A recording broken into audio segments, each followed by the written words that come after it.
Today we're going to talk about shotguns in Shit Hit the Fan, or for Shit Hit the Fan. I'm not sure which one I'm going to go with. But we're going to hit this one up, dudes. I've been wanting to talk about this one for a while. It's been on my list, and then I got a comment on YouTube the other day asking me to do it. So I'm bumping it up. Dudes, shotguns are awesome. They're super, super cool. There's a lot of really badass things about them, but there's also some distinctive downsides. And I think people talk more about rifles and handguns than they do shotguns because those are more fire and forget. You know, get yourself a AR and you buy some 5.56 and you can engage everything from here on out to 500 yards with a little bit of practice and even beyond with the right bullet and the right barrel and stuff, you know.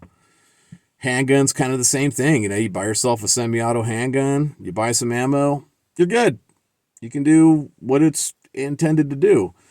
Shotguns, on the other hand, are so versatile that I think I don't want to say it's intimidating for people. I think that it's hard for a lot of people to invest the time to understand exactly how versatile shotguns are. Like, to fully wrap their head around what a shotgun can do, you know?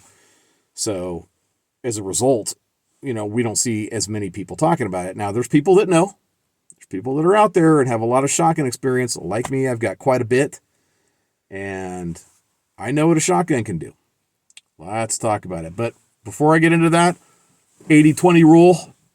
It's a standing rule on this channel, right? We're going to use it. 20% of what we do produces 80% of the results. So that's what we're going to look at with shotguns. And we're going to kind of just do some general conversation about shotguns as well.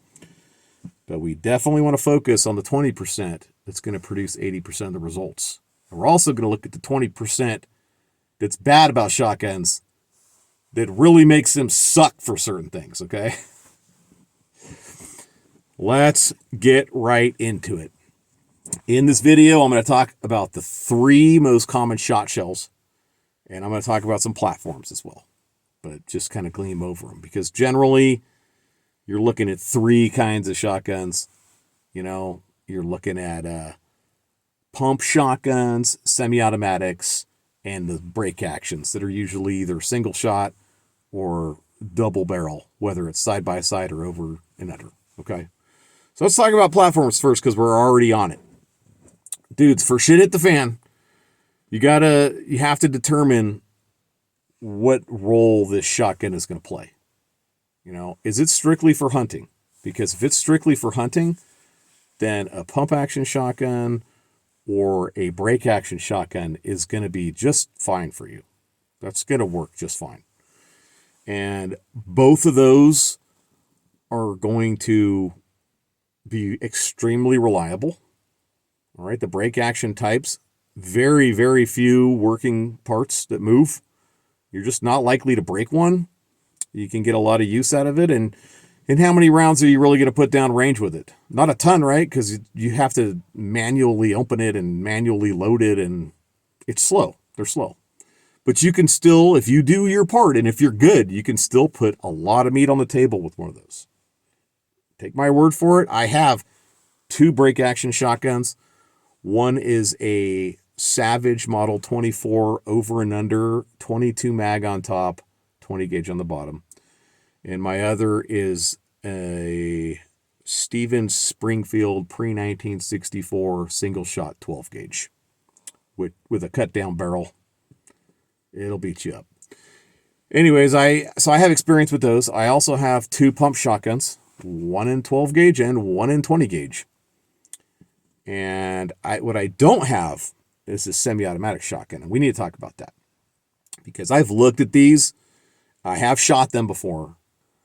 And in SHTF, if you're in a situation where you're planning to use a shotgun for self-defense, I would highly suggest a quality semi-automatic shotgun and test it.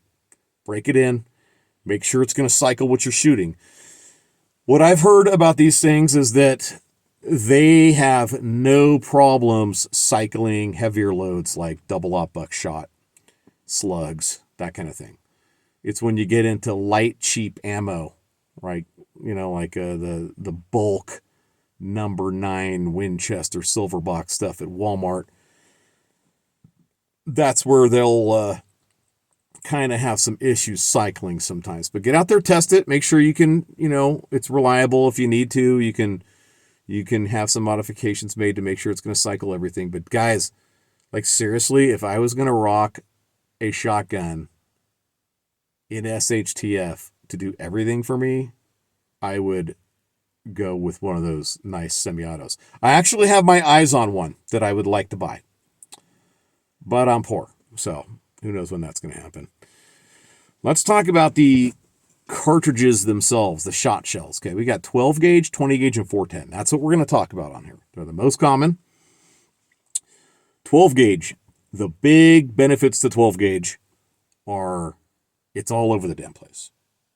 Dudes, it might be as popular as 22 long rifle. I am serious. I've known more people that have a 12 gauge and no 22 long rifle than I've met people that have a 22 long rifle and no 12 gauge. It's all over. There's just so many people out there that love duck hunting and any waterfowl and upland game, and people are into the 12 gauge. There's kind of a perspective out there that it's the man's shotgun shell, right? The man's caliber, and I think there's a little bit of truth to that. You do get a little bit more shot. You also get more recoil. But the big thing about the 12 gauge that really makes it win to me is the availability of ammunition. You can get it anywhere. It was kind of weird when COVID happened and 20 gauge dried up. I was like, what? How, man? Well, people that had 20 gauges were buying it, and there just wasn't enough of a supply to keep up, whereas 12 gauge remained on the shelves. They never ran out of it. They ran out of the specialty stuff like double-aught buck and slugs, but, you could still buy stuff to kill small animals with it. No problem. So big plus for 12 gauge. And if you're a survivalist and not a prepper, right? Survivalists are planning on bugging out, going someplace else when the shit goes down and scrounging and stuff, whereas preppers, they're stockpiling, they're getting ready, they're going to probably stay where they are. Okay. 12 gauge makes a lot of sense for survivalists. I'm going to get into where it sucks for survivalists too in a little bit. You guys know me. I'm going to try and leave no stone unturned when it comes to the 80-20 on this stuff. 20 gauge is awesome. I got to tell you guys, as a cartridge or a shot shell or a caliber, whatever you want to call it, 20 gauge, I like it more than 12 gauge.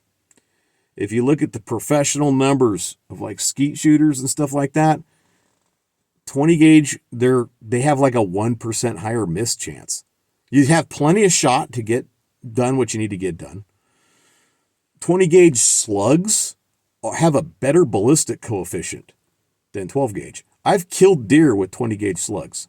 And dudes, a shotgun slug will majorly dick your stuff up if you get hit with one at a close range. I will tell you that from firsthand experience, because I have plugged stuff with it.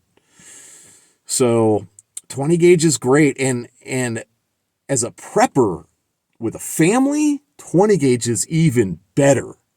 Now, make sure you can get your hands on it locally if you're thinking about getting a shotgun and you have a family, right? Because I can take my 20 gauge and go give it to anybody in the family and they can go shoot it. I have a video on Instagram of one of my sons headshotting both of our turkeys last fall with a 20 gauge. No problem. But I gave my other son, who's the same age, I gave him my single shot 12 gauge and let him rip off a round. And it literally spun him around and knocked him on his ass and made him cry. It was a few years ago. So he was like 10. Probably shouldn't have let him shoot it. He wanted to shoot it though. And it was just, we're talking #9 low brass, cheap ass birdshot. And it is a lightweight shotgun, but a 12 gauge is going to be a lot harder on your kids. You don't want them developing a flinch. You want them to have a good time, to be successful. and to be able to be effective. So if you're a prepper in a family and you can buy 20 gauge local, it's a great way to go. 410, let's talk about it. First, I'm going to throw this out there. I do not have a lot of experience with this shot shell or this caliber of shotgun at all. Just so you guys are aware of where I'm at with it. I have looked at the numbers, and when it comes to professional shooting, it is far less effective than the other two when it comes to downing clay pigeons. That's just the bottom line. I understand that it's got some weight advantages if you have to hump it out there, and it's smaller. And I like a lot of what they've done with these handguns that will chamber 410. I wish they could be smooth bores. I really do, right? I mean, I'm sure you guys probably feel the same way, but then it would be a shotgun. So then it would be illegal because it didn't leave the factory with at least an 18.5-inch barrel and all these other stupid-ass laws that should not exist, you know? Because in these pistols, the way I'm aware of it is the rifling actually spins the wad. And so you end up not getting the best patterns with shot out of these things. Now, with the 410, they're making a lot of defensive ammunition that I think is really cool. I think it has a high value. The problem is the availability and the cost of it is just ridiculous. You can't find it, and if you can, it's just exorbitant. And I would suggest that if you're a 410 fan and you're into that and you can't find that stuff, you know what? Load your own 410, dudes. That's where we're at today. And if you think it's going to get better, I don't think it is before the shit goes down. I could be wrong. I think the clock's ticking. I would get on it. Start reloading your own shit. Test your loads. That's another thing. Let's talk about that for a minute, because one of the big challenges with the shotgun is that depending on what range you're at, you know, and what load you have is going to decide how effective you are, not to mention what choke you have in your barrel. For a lot of people, it gets to be way too much. It gets to be way over their head, you know, and I would say that for SHTF as a multi-purpose tool, we're talking self-defense and hunting, cylinder bore is just fine. Guys, I use cylinder bore to hunt. Not always. I do use improved chokes as well. For those of you that don't know, so what a choke is, you have your barrel. Let's say this is the inside of your barrel, and it ends up here where my hat brim is. Well, cylinder bore means that it's just a straight tube all the way from the chamber all the way out the end.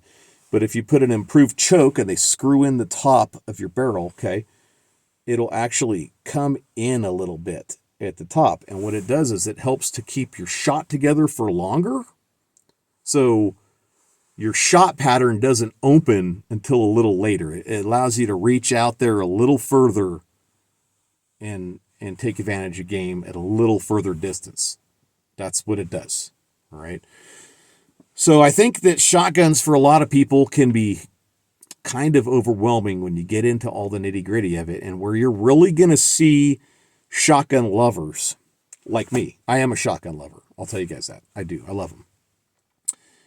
Is people that are regularly killing stuff. They're regularly getting out there and putting meat on the table. They're hunting regularly, maybe throughout the year, maybe not, but during those hunting seasons, they're hitting it pretty hard. Those are the kind of people that really learn to respect a shotgun and learn what it can do and learn to be versatile, learn to take advantage of the versatility of it because of all the options, dudes. And I'll tell those of you that don't know, I mean, I've seen videos of dudes hitting freaking gongs with slugs at like 300 yards. That's not an effective method of using a shotgun slug, but I will tell you that 100 yards, I have some 3-inch Magnum slugs, and I had another 12 gauge I sold. It was a Mossberg M590A1. Super beefy, heavy, chunky thing with ghost ring sights. And I've changed my perspective. Dudes, don't ever sell a gun, just buy a new one. My wife taught me that shit. I didn't always do that, though. So I've sold firearms that I wish I had now, and I've sold firearms I'm glad I sold. At any rate, I would shoot silhouettes at 100 yards, 3-inch Magnum slugs with that thing. And I could shoot a 5-inch group, 6-inch group with irons and reliably hit a silhouette every time. Okay? So to me, the effective range of a shotgun is really going to be about 150 yards tops, probably. Now, I know you can scope them. There's something also that needs to be said. The ballistic coefficient of a 20 gauge slug is better than a 12 gauge slug. That should be said. It's going to be better if you intend to use a shotgun at those kind of ranges. 410 slugs, people are fans of them, but you know what? They're not heavy. If I remember correctly, they're like 90 grains. That's not even a 9mm bullet. I feel that when it comes to being effective for what you want a shotgun for, I think you're better off with 20 gauge or 12 gauge. That's my opinion. Let's talk about the weight of the shot shells. This is one of the downsides, dudes. This is one of the big ones with shotguns that make them not awesome. So we have a few different types of loads in both 20 gauge and 12 gauge. And let's see how heavy they come in. This first one is 2 3/4 inch 20 gauge number 6 lead. Well, I do believe this is actually lead, guys. I don't think it's stainless. I hate stainless shot. I'm not going to say I hunt duck with it, though.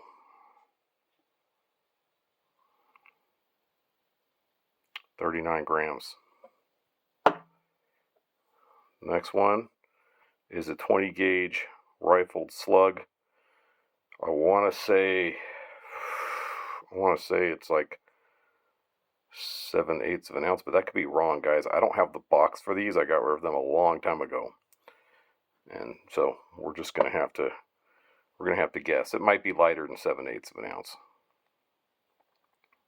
33 grams. And then we've got a 3-inch 20 gauge 1 1/4 ounce number 4. This is also lead. 44 grams. Let's get to the 12 gauge. I do believe this is cheap number 9 lead. 2 3/4. Winchester Special, baby. Whatever it is. 40 grams. Here we have double aught buck 9 pellet. Low brass. 41 grams. And for fun, we're going to throw in a 3-inch 1 ounce Magnum slug.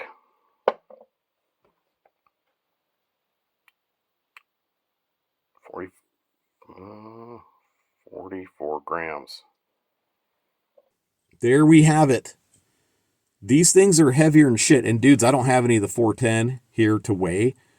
If you have 410, weigh up a few different loads for us. Put it in the comments. Weigh it in grams. And I will pin it to the top of comments so we can all take a look at it. All right. But you're going to see that the 20 gauge and the 12 gauge, they don't weigh much different. You're going to get 10 shot shells to 12, maybe 13 per pound. That is not a lot of ammunition, dudes. So this shit is heavy. If you're a survivalist like we were talking about before, and you're planning on humping 12 gauge or 20 gauge with you, and I would hump 12, honestly. If you're a survivalist, I would go with 12. No brainer. But if you're planning on humping it out and going and bugging out with it, you are not bringing much of it with you. It is just not going to last you that long. Now, the argument can be made that a shot shell of 12 gauge can produce a lot more effect than, let's say, a single round of 5.56. Let's go through a scenario real quick. Let's compare the two. Let's say on one side, we've got an AR-15 with a 30 round mag in 5.56 NATO. And on the other side, we have a modern semi-automatic 12 gauge with 8 shot shells of 9 pellet double aught buck in it. Right? So 7 in the tube, 1 in the chamber. And the shit goes down and people start ripping off rounds. Those of you that have watched channels that do this kind of stuff, that shotgunner is going to dump all 8 rounds rapidly. And let's think about it. 8 rounds, 9 pellets per, freaking 72 projectiles going down range that are roughly 30 caliber and traveling, depending on what kind of double aught buck you're shooting, anywhere from 1,300 feet per, usually like 1,350, I want to say is usually what those things are doing, coming out the 2 3/4 inch shell. So 72 projectiles in a matter of a couple of seconds going down range. Wow. Holy crap, right? Now, yes, you also just dumped almost a pound of ammunition, but it's going to be very effective. Now, let's think about the 5.56. 30 rounds of it weighs less than a pound. You get 38 rounds of 5.56 per pound. And I know this because I actually weighed it yesterday for a TikTok video. This guy's not going to rip off those rounds nearly as fast as they do with the 12 gauge. So who's got more firepower? It's probably 50-50 if you look at it overall. This guy can reach out way further. He's going to be way more effective at a whole bunch of different ranges. But this dude over here, man, within 35 yards, oh boy, you are in deep, deep doo-doo. And so, guys, that's one of the things you have to take into account regarding shotguns, is you really have to have the right load at the right range. And if you do, boy, it will do the job for you really, really well. I'm going to try to quote Clint Smith, and he's one of the instructors at Thunder Ranch. Pistols put a hole in people, rifles put a hole through them, and shotguns with the right load at the right distance will literally blow a chunk of shit off of you and throw it on the floor. Okay? I can't agree more. Let's get back on track about the weight of ammunition. If you're going to plan on using 12 gauge or even 20 gauge in SHTF for extended periods of time, you need to be caching it somewhere, or you need to be prepping. That's just the bottom line, dudes. You're not going to be humping it all over the place. And to get stuff done, although it's effective, right? Like, let's say you had to bail out of LA and you're on foot, heading northeast-ish, kind of heading towards Gardnerville in Nevada. And there's mountains up there and there's game and all that. And not to mention there's a shit ton of other people in the Golden Horde you're going to have to deal with. Let's say you got a cartridge belt on and you've got some additional ammunition in a pack. Man, I mean, you're going to be able to kill stuff. You're going to have a very loud report from doing it. People are going to hear that shotgun go off. But you're going to put meat on the table. If you've done your part and you've practiced it all, you're going to be successful hunting. If you have to defend yourself, as long as you've got double aught buck loaded up or slugs when the time comes, it's going to work pretty good for you if you're at the right range. And you know what, dudes? I got to be honest. I think most self-defense situations and shit hit the fan are going to be within 50 yards.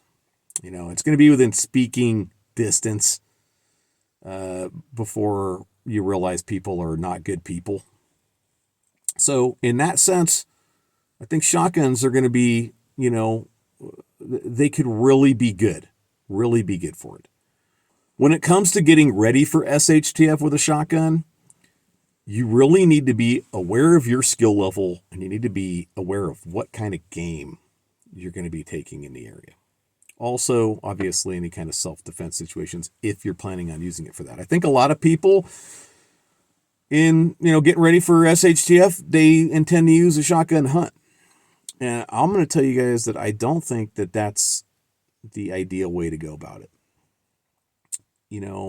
A lot of times hunting with a shotgun, you're hunting smaller game. And for those of you that want to hunt bigger game, you got to remember the game pressure is going to be insane. It's going to be harder to get those close-up shots. And a lot of people don't realize that double-aught buck was made for shooting deer, So if you can get close enough to deer and shit at the fan with double-aught buck, obviously you can take them. But for the weight, isn't a rifle a better option? If you can take big game, isn't a rifle a better option? I think that it is, dudes. I think that there are places where, shotguns are going to make sense if you're really remote and really have a lot of game, like a game-rich environment, lots of small game and stupid birds, that go fly up to the top of trees and sit there. I've heard that partridge do that. I don't know if it's true. I've never hunted them myself. Like out where I'm at out here, if I want to go hunting with a shotgun for upland bird, I'm going to be beating the brush for hours. That's what I'm going to do. I'm going to go out with the dog and get up and got to get up where the birds are and go beat the brush for hours, man. It makes much more sense for me to check a snare line for 15 minutes in the morning and 15 minutes before bed, before nightfall. It's just way more efficient with calories, dudes, and that's what we're trying to do, right? Be efficient. So for me personally, I have plenty of shotgun. I've got probably almost 1,000 rounds of shotgun shells, but I'm not really planning on relying on it. I'm not. I have it. I have the shotguns, and so I have the shot shells. But to me personally, I think there's more ways to be more efficient, and so my own approach doesn't really involve using it unless I get into that situation where I need to, or whatever, So, like if there's geese that are flying in on one of the ponds or something like that, and I want to go whack some geese, take a shotgun with me. And I ain't using no damn stainless if it's the end of the world, man. Lead all the way, baby. That's something else I should say. When it comes to getting ready for SHTF, dudes, do not buy steel shot. Don't buy it. It's worthless. I've used it. It sucks. I've literally seen it bounce off of waterfowl. Bounce. And it was 3-inch Magnum loads. Because I was like, steel shot sucks. I'm going to shoot 3-inch Magnum 12-gauge loads. And that's what I did. And it still sucked. It's just worthless. It's not heavy enough. If you're prepping or you're planning on bugging out survival-wise, you need to buy lead shot only. Let's hit accessories real quick on shotguns. I think I mentioned getting a red dot and putting it on a modern semi-auto if you're going to be up in the city. Yeah, even a pump. Yeah, I would do it for sure. A side saddle as well. You're going to find yourself in a situation where you have to rapidly reload that baby. Let's talk about shotguns that take magazines. That is not a bad idea either, dudes, if you're going to be dealing with the Golden Horde and you want to rock a shotgun. Definitely going to be able to reload faster. And that could matter. If you're knee deep in the shit, man, and people are trying to kill you, it could matter. A sling, obviously. Gonna want to have a good sling. And I'm not fond of putting ammunition on slings. I don't do it. I don't believe in it. It makes the sling a little harder to handle. And, you could very well lose some of that ammunition on the sling. I don't believe in it, dudes. Either a side saddle, or one of the freaking buttstock covers that can hold shot shells. I have one of those on my little single shot 12 gauge. That's the way to go. Also, cartridge belts, dudes. They can be expensive as shit brand new, but if you keep your eyes peeled, and you look on eBay, and I actually bought one in a secondhand store out here for 20 bucks. I'll put a picture of it on the screen, man. It's freaking sick. Actually, it's probably going to be the thumbnail in the beginning of this video. But yeah, $20, dude. You know, score. I think that's about it for accessories, though. Flashlights. I got mixed feelings about those for SHTF. Dudes, they're going to let everybody know where you are, man. I mean, it's just not a good idea. I'd say work on your night vision. And don't go into any dark-ass buildings at night. Don't do it, you know. But it's up to you. You know, outfit your stuff the way you feel like it's going to work for you. I think I'm going to wrap it up, dudes. I'm sure I missed some stuff. Let's see it in the comments. It's a big topic, you know, but I hope that gives you guys kind of an idea of where I'm at with it, my thoughts on it. I think you can definitely do it. Let's summarize it real quick. You could definitely do it, you know, but you need to be familiar with the shotgun that you're going to use, and you need to be familiar with the different kinds of shot. You need to be out hunting with it, and not just hunting, you know, rabbits. Get out there, take some big game with it. You need to know what it's going to do for you at what ranges. Another thing you could get with a shotgun is an additional barrel that's rifled and has a scope on it, like already attached to the rifled barrel. So you could swap barrels out if you had to. It just would make it more versatile, obviously, especially when it comes to hunting big game at a little further distances, because I know the smooth bores shooting slugs just aren't that great, and the rifle barrels are much better. I do know that. That's it, dudes. I'm going to let y'all go. Like, share, subscribe it. Check out my Patreon link in the description. Come help support the channel. We can do bigger, better things, man. And I'll see you guys in the next video.